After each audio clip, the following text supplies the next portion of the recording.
3D printing at school. Yeah. School teachers let us use the 3D printer here and there when I they asked them to. think we should go through the story about how hectic the Christmas bazaar was as well. Oh yeah, we had a fair at our school in Christmas time where we wanted to sell our clips for the first time. Yeah. And we asked for 100 clips reproduced on a 3D printer there. And I think it took something close to 72 hours on the 3D printer. So that's the thing, isn't it? 3D printing is new, and I love it. I'm really impressed by 3D printing. Yeah, There's something. I like the fact that you can print components inside that aren't connected. It's just fab, and it is quite clearly the future of manufacturing. If anybody's joining us on Periscope, please feel free to throw some hearts our way and look at the guys. Now, your name? VJ. VJ. Yeah. You've got to be the most chilled out, relaxed person I have ever met. What makes you say that? I don't know. It's just there's just something about your mannerism that is just like, yeah, I'm relaxed. I've got it all going. I know what's going on in the world, and I'm a happy man.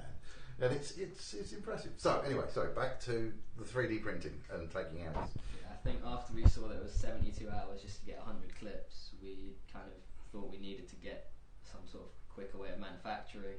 We looked into injection moulding straight away, but we were getting quotes of I think £5,000. I was going to say, I've been quoted over £2,000 in the past just for the tooling of the product. And so obviously for us at that time, I think we had £500-600 in the company. We definitely couldn't afford that. It was actually our business advisor from YoungEnterprise. do you want to give him a shout? Yeah, shouts out to Jay, my curious IT. Look at that, well trained. Not only are they giving a shout out, they're getting a plug in as well. So you can't argue these guys. They're good at what they do. Yeah, carry on. And he actually put us in touch with his friend who had a lot of products injection moulded himself. But he wasn't the injection molding He wasn't the company. injection He just molding. introduced you to He another guy. Introduced us to another guy who then gave us the company's email address and telephone number, I believe, and then it was left to us to actually contact them and arrange the meeting. I think we were offered help, but between as a company and us three, Yeah. this sort of pride that we can't swallow that. We want to start a company that's based on us. Yeah. We don't want to have help around. So obviously to a certain extent, but we'd rather get the most out of the scheme. Yes. So we decided that we're going to approach the guy ourselves. We are going to approach him like a proper company. Yes. And then I think Tim was going to tell you how we took out to Birmingham without knowing who we were going to be, what we're going to do. So yeah, Hasnat actually made a couple of phone calls to the company itself. We had a date, and we took a day off school, travelled down to Birmingham, not really knowing where we were going. Just kind of walking around the streets looking for this. Dudley, right? Dudley. Yeah. Oh, Dudley. Dudley, Black yeah. Country. Yeah, it's interesting around there, isn't it? We were just kind of walking around there trying to figure out where we had to go. And once we actually got there, Paul, was it Paul? Paul, yeah. Yeah, Paul was actually really nice from RP Tooling. It's Shayna, it's RP Technologies. RP Technologies. Ah. Expanding their business now. Yeah, so they were really nice. They actually make parts for Aston Martin, Boeing, Range Rover, etc. All right. So nothing too intimidating there. No, You know. so, Well, I think we walked in and was he not telling us about the NHS, yeah, some secrets, new, was it braces? it was No, like I a think it was like a leg implant. Yeah, Like, something. Don't disclose too many secrets. No, there. we weren't told. We were told it's a secret. We got to have a look, and then we came out and said, "We were like, wow, this is actually an actual company. What are we doing here?" That's that. I mean, I sit on the board for YoungEnterprise of Milton Keynes, as I'm sure some of you know, and I'll be honest. We looked into you. We considered what was going on because you clearly stood out as a company that was very impressive. But I've never actually heard how these connections came to. So would you say connections in business are key? You need good connections. I think business is connection. Yeah. In my eyes, I think business is all about connections. You cannot get anywhere. You can't do it on your own, can you? Even if it's your own company, you still need someone there to support you. If it's either an angel investor or it's someone from your family that's backing you up, telling you every single day that you can do it. Because there's no, I've never heard of a startup company, even Snapchat, Instagram, all the new social medias. They're as startups, they did not blow up in the first few days. And I'm sure people would need consoling, like, you can do it. This is something that's going to change the world. Do you know what, guys? I've been running my own business now for about 10 years. I've been in charge, involved with change management for probably 13, 14 years. I don't think I could have done it without support. Well, I know I couldn't have done it without support. Yeah. And you're right. You need someone saying to you, "It's okay. Yeah, that's fine." Yeah. And you have to. Would you say you have to take risks? Business is risks. Entrepreneurship, it's a risk. Definitely. I mean, these guys are. If you're on Periscope, I'll point the camera at them during the next track because otherwise I forget what I'm doing. But you're all smiling. You're all happy, which is great. And yesterday they turned up at this presentation and literally they waltzed in with a tiny little micro USB and went, "Yeah, we've got our presentation out of the way. We'll load it on the laptop. We'll just take." And it was fantastic and seamless. See, we've always had this thing. I think the first time we presented that similar presentation was to parents in the new Year 7 building. Year 7s or 6 formers? I think Six it was, formers. yeah, 6 formers. 6 formers. And there were parents in this new hall we've got in school. It's almost like a cinema. Screens go up. There's a huge screen in Ooh, front of us. nice. And we were told we're going to present. And I think we were near last, second last, to present. Yeah. And in front of us were all these people with scripts and our head teacher with the scripts and practicing. And we walked in with our USB. We planned assembly that was going to be more laid back, that was going to be more passionful, because we have a belief between us that no presentation can be good if it's scripted, because then you're just trying to memorize words and then you end up tripping on words. We prefer to have maybe a note of what the presentation is going to be about, and then we just speak from the heart. So I like this. You're it's very much the style of my presentations, and it's very much the style of this show. And some people would look at that and say, "Oh, look, you've gone up on stage and you're just winging it." But it's not, is it? It's the complete opposite. If you're going to go up and talk about your product and talk about it with passion and from the heart and actually, you've got to understand what you're talking about. Because if you don't, you're just going to trip over yourself every 5 minutes. Yeah. So actually, it takes you. You can do a fantastic presentation. Yes, you do need notes. You do need scripts to start off with, and I'd advise that for anybody. And I think we'll do a show on good presentations at some point down the line. But you also need to know your subject and understand what you're talking about. And I think that's the key. Watching you guys, I mean, you're doing it here today.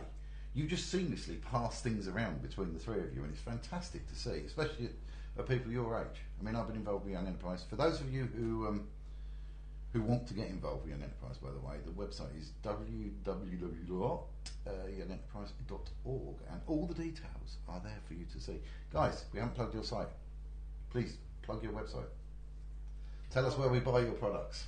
If you want to buy Flipper, which I suggest you do if you are ever faced the problem of your charging cable breaking, or you have a charging cable that hasn't broken, you should protect it before it does. You should go to www.buyclipit.co.uk or buyclipit.co. Buyclipit.co, and you own both those domains. Yeah, both domains. Who hosts the sites? Have you got the sites professionally hosted, or? Yeah, it's professionally hosted through Wix. Right. So we've got them hosted through Wix, but we design the websites ourselves. Yeah. And we've got an online pay system that's obviously secured through PayPal or credit cards. And we deliver ourselves if you do want it delivered for a slight extra charge. Yeah. And we actually have quite a lot of traffic on our website now. Fantastic. I mean, I'm going to hear all about that in a second. Tell me about London. Tell me about what happened. What led you to London? So you've now gone to Birmingham. You've had your stuff made.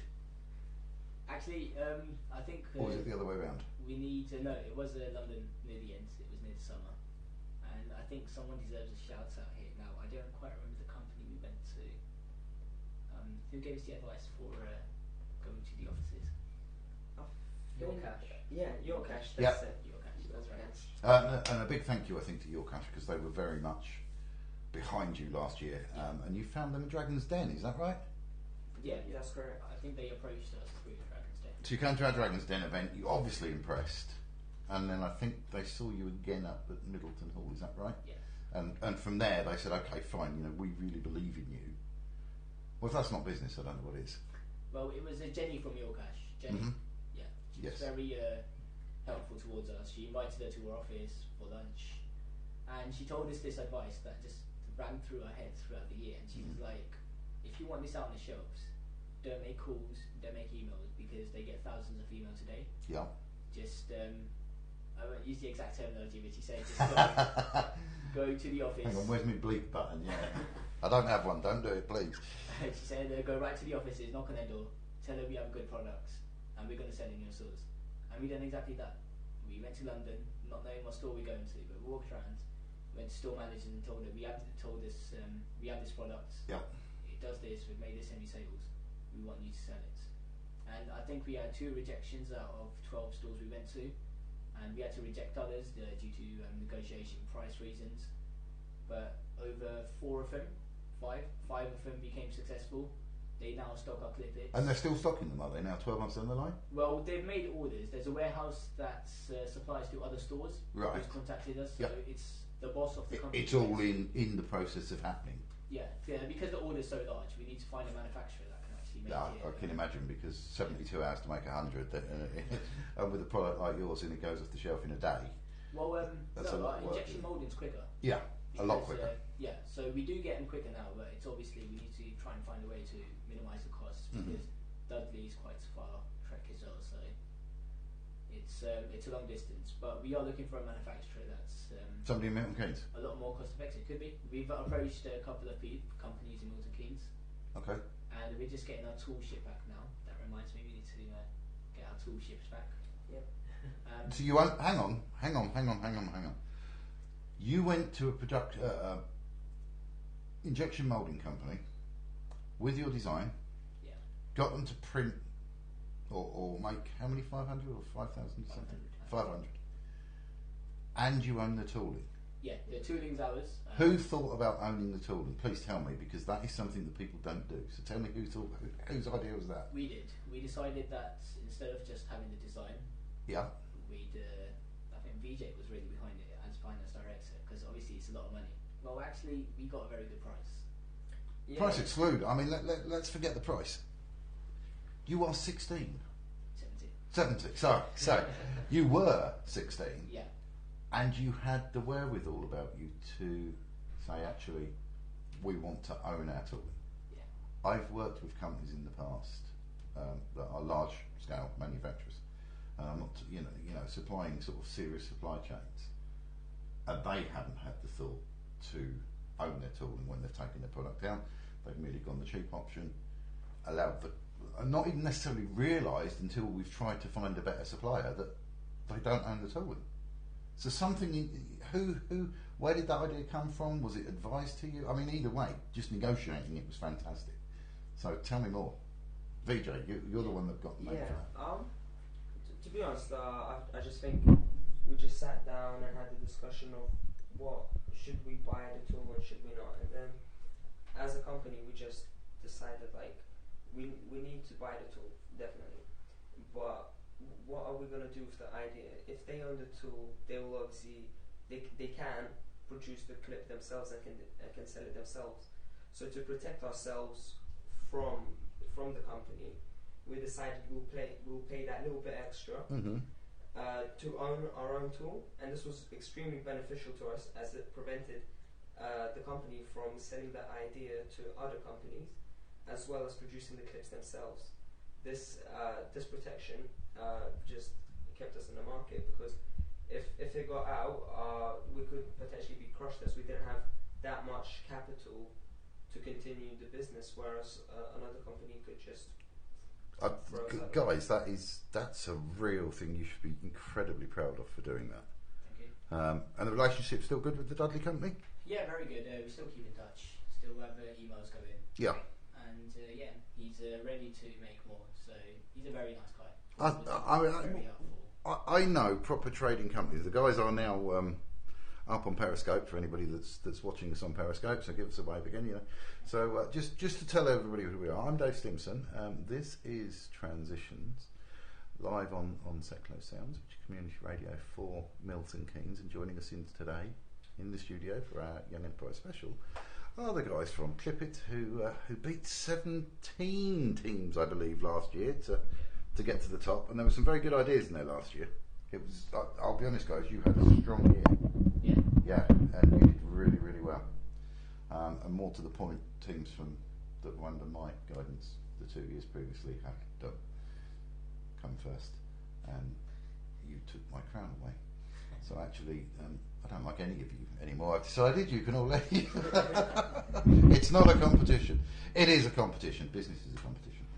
So, tell me more about, you just walked down into London with no real plan. Dick Whittington style. Please tell me you all know who Dick Whittington is. In fact, I've made myself up, yes. I would love to, but I don't. Oh, God, I am getting so old. But it's worth it. Anyway, so you went down to London and you knocked on doors. Yeah, that's plainly put. Yeah. No. Offices or shop fronts or just anywhere that you thought there was an Shop opportunity, fronts. you went and said, hi, we are, Clip it. clip it, we are 16 years old and you are going to sell our product. Yeah, it was shop fronts. I think it was because we spent a lot of time emailing out companies, trying to get interviews with head office Mhm. to try and have meetings sorted for them to stock our products. And it was actually Jenny from Your Cash who just said it won't work because of how young you are. Just walk in And tell them what's what. and tell them what your product is and who you are. So then we kind of took that in. We went to London, walked into shop fronts, asked to see the managers, and just spoke about our product from there. Right, we're going to come back. Sorry. The joys of social media. My darling wife is tweeting me live on air with the shopping list for when I go home. What? I mean, that's great, isn't it? Social media is amazing. Thanks for that, social media. I love you lots. She tweeted it openly. No, direct message, thankfully. Otherwise, if you're joining us on Twitter, which is @TransitionSound, you will now know what my shopping list is for this evening, which is great. Guys, I'm going to play another track and then we can come back because I want to hear more about the fact that you actually turned down stores. We'll be right back after this.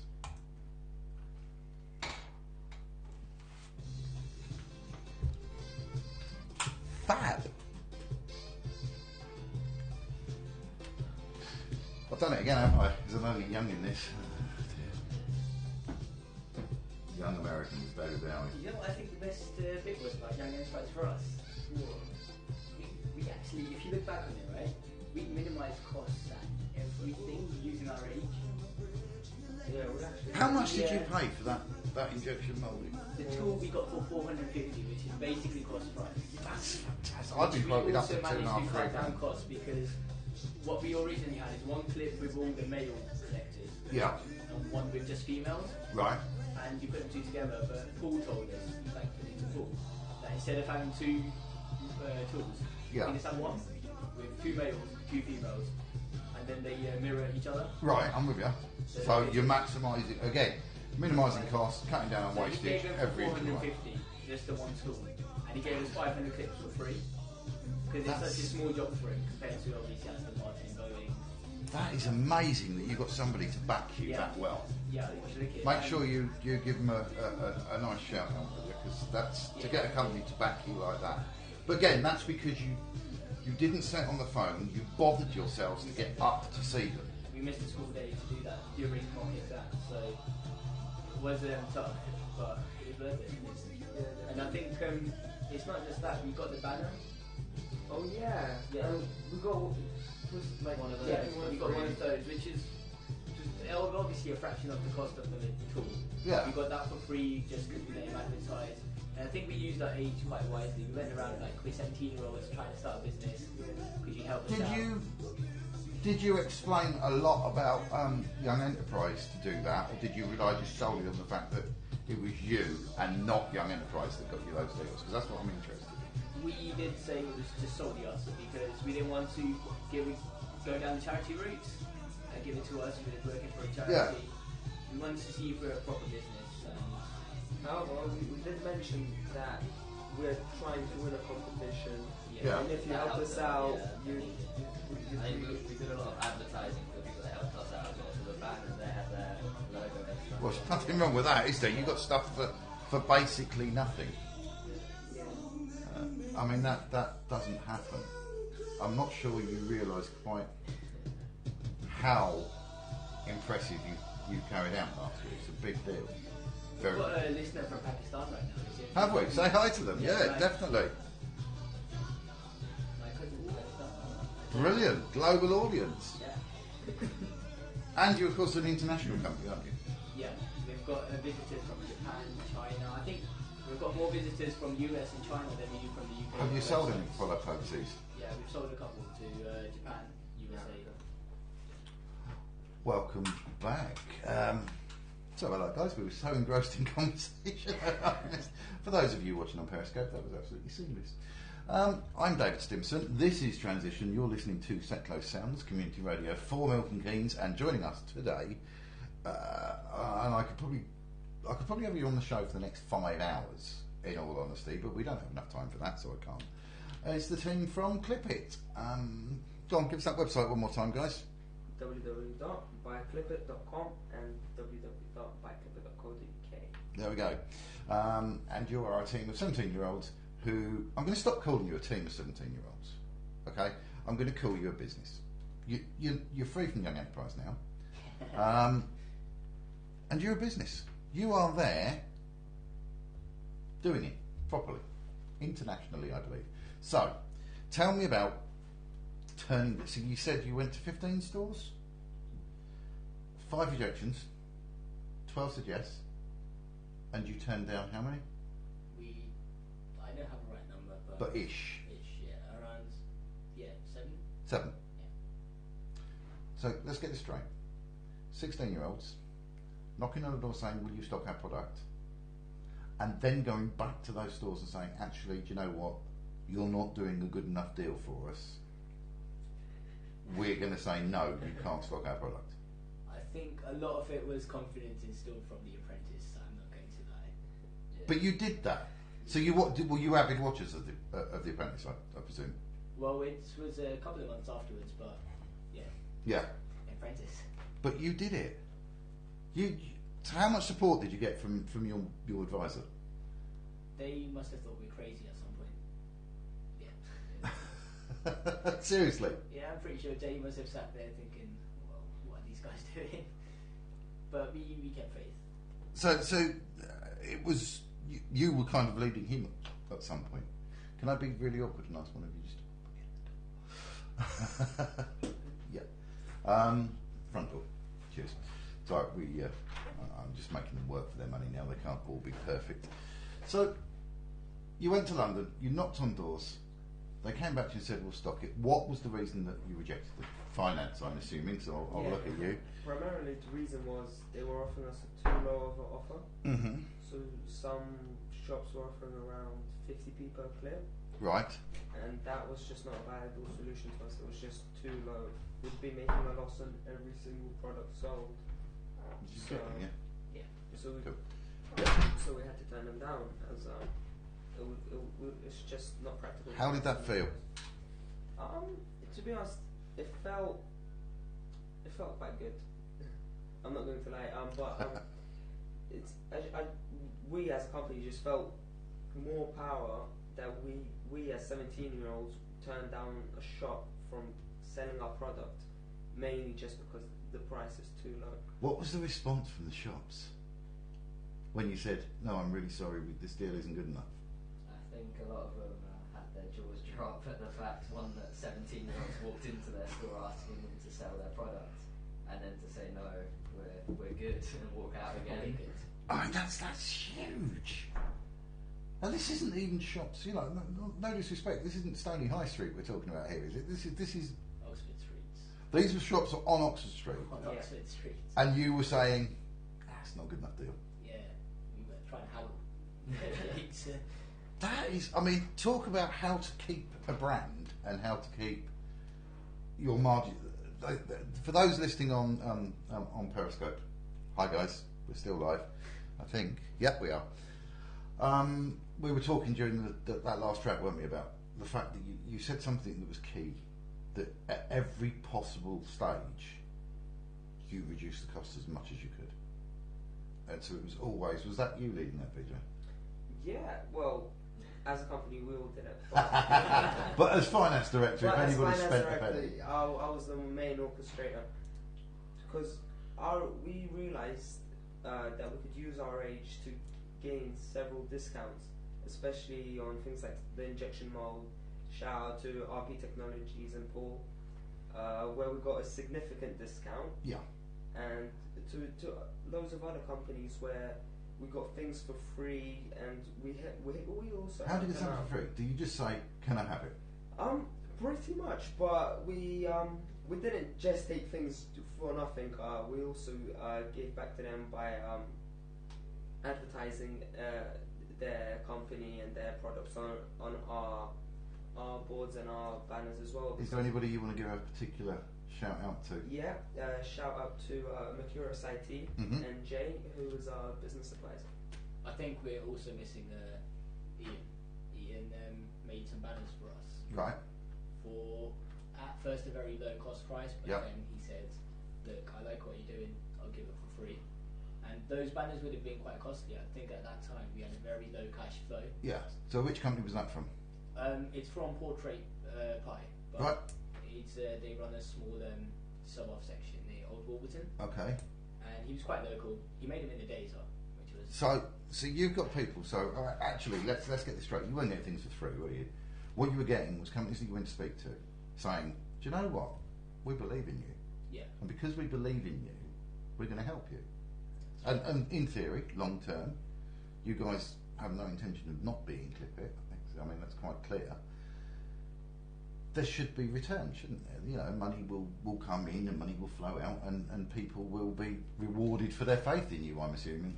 I think Ian has had that faith that will come back, and we did. Over the summer, I have links to Ian to about 4 people for big orders for banners, because a couple of advertising firms and stuff. Obviously, every company needs advertising firms. See, and Ian managed to make banners for him. So you are now, at 17, making business connections and passing people through and rewarding that supply chain. Trying to, yes. That's brilliant. What's next for you? Are you guys going off to uni now? Next year. Yeah, we're just applying to uni right now. Can I ask a question?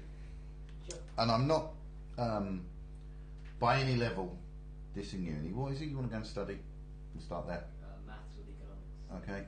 Straight economics. Yeah, economics as well. 3 economics students. Yeah. Are you going to run Clip It during the time you're in uni?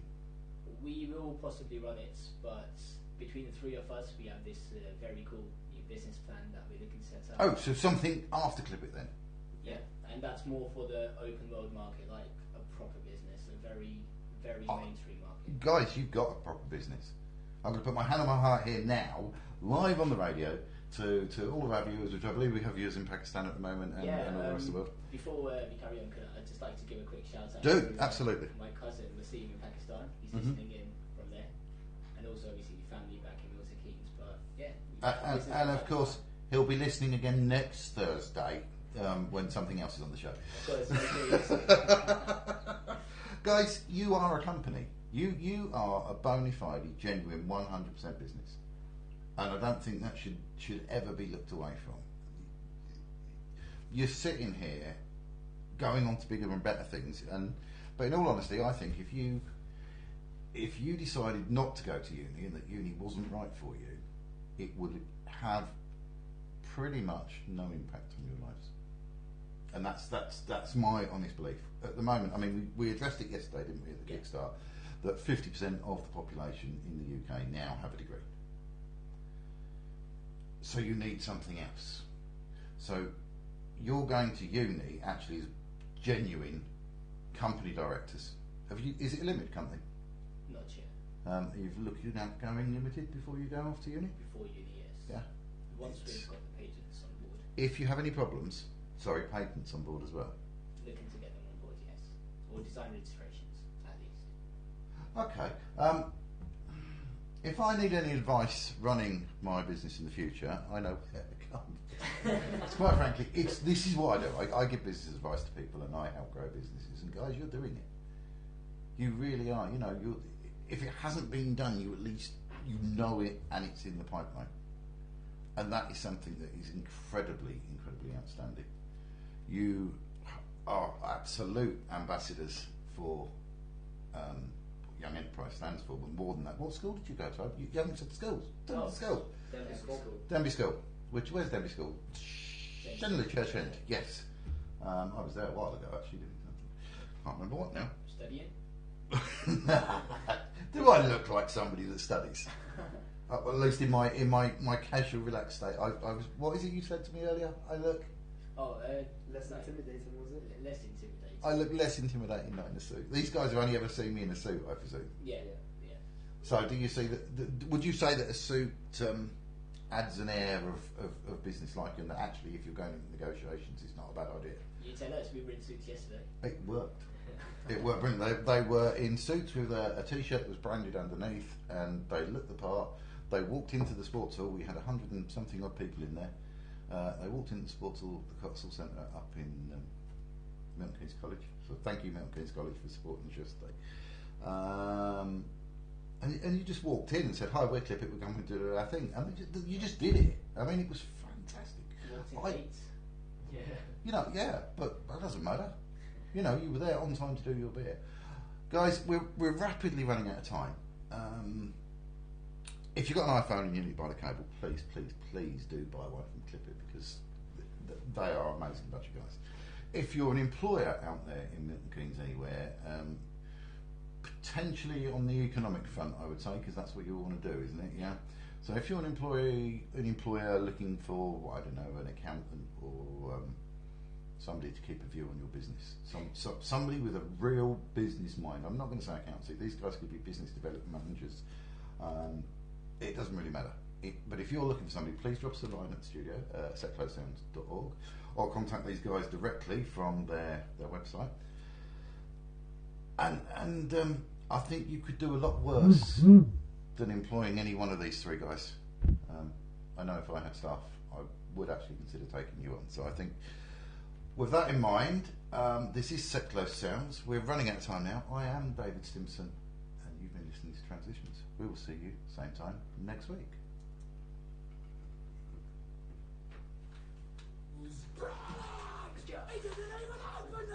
He's here.